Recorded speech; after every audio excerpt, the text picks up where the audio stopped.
सर्वसामान्यांच्या हक्काचा आवाज जागर जनस्थान। पती पत्नीच्या नात्याला काळीमा फासणारी घटना समोर येते। अश्लील व्हिडिओ काढून पत्नीला डान्स बार मध्ये नाचवल्याचा प्रकार समोर येते।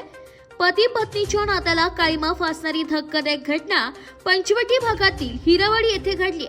पतीने पत्नीला गुंगीचा औषध देऊन तिचे अश्लील व्हिडिओ काढून ते व्हायरल करण्याची धमकी दे वेळोवेळी मारहाण आणि शिवीगाळ करून जबरदस्तीने डान्स बार मध्ये नाचण्यास भाग पाडलं, असे गंभीर आरोप पत्नीने पोलीस ठाण्यात केले। पीडितेच्या तक्रारीनंतर पंचवटी पोलीस ठाण्यात पती पवन गाडेकर आणि त्याचा मित्र अक्षय गांगुर्डे यांच्यावर 29 जुलै रोजी गुन्हा दाखल करण्यात आलाय।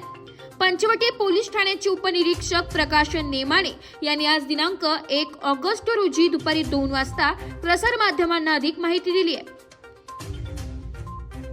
आणि त्यासोबत तिच्या पतीच्या मित्रासोबत विरोधात देखील तक्रार आहे।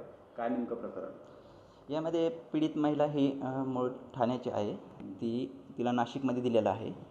सदर महिलाचं लग्न 2018 साली झालेलं असताना म्हणजे पवन राजेंद्र वाडेकर ह्या व्यक्तीसोबत तिचा विवाह झालेला आहे। आणि त्याचा मित्र अक्षय गांगुर्डे म्हणून एक आहे। लग्न झाल्यानंतर ती महिला इथे तिच्या सासरी नांदत असताना तिचा पती आणि तिचा मित्र यांनी तिला काहीतरी गुंगीकारक औषध देऊन तिला बँगलोरसारख्या सिटीमध्ये नेऊन तिथं डान्स बारमध्ये कामाला लावून त्या अनुषंगाने तसेच तिथून परत सोलापूरमध्ये डान्स बारला पण नेलेलं आहे। आणि सदर ठिकाणी पण तिला काम करण्यास प्रवृत्त केलं आहे। सर, नेमका यांचा उद्देश काय होता? कारण एक पतीकडनं पत्नीची ही छळवणुकीचा प्रकार यामध्ये पैशाचा उद्देश असण्याची शक्यता आहे। कारण का त्या पीडित महिलेचे तिचं असं म्हणणं आहे की तिचे अश्लील फोटो काढलेले आहेत आणि ते फोटो व्हायरल करण्याची धमकी देऊन तिला त्या गोष्टी डान्स बारमध्ये नाचवण्यास प्रवृत्त केलं आहे। सर, आता या दोघांना अटक केली आहे का? काय तपास पुढच्या दिवशी? सध्या आपण त्यांच्या लोकेशन काढत आहोत, पण ते सध्या फरार आहेत।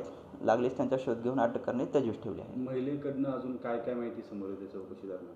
आता महिलेबद्दल आणखीन आपल्याला निश्चित तिला डान्स बारचे नाव वगैरे माहीत नाही, पण आपण सदर ठिकाणी वरिष्ठांची परवानगी घेऊन सदर ठिकाणी तपास कामे जाण्याची तजवीज ठेवली आहे। सर, खरं तर डान्स बार आहे सोलापूर किंवा बँगलोरमध्ये, तर ते डान्स बार अधिकृत आहे किंवा काय नेमकं त्याची माहिती आहे? काय मिळालं आहे किंवा कला केंद्र आहे नेमकं काय ते? त्याबद्दल अजून आपण प्रत्यक्ष तिथं गेलेलो नाहीत किंवा त्याबद्दल प्रत्यक्ष माहिती मिळालेली नाही आहे।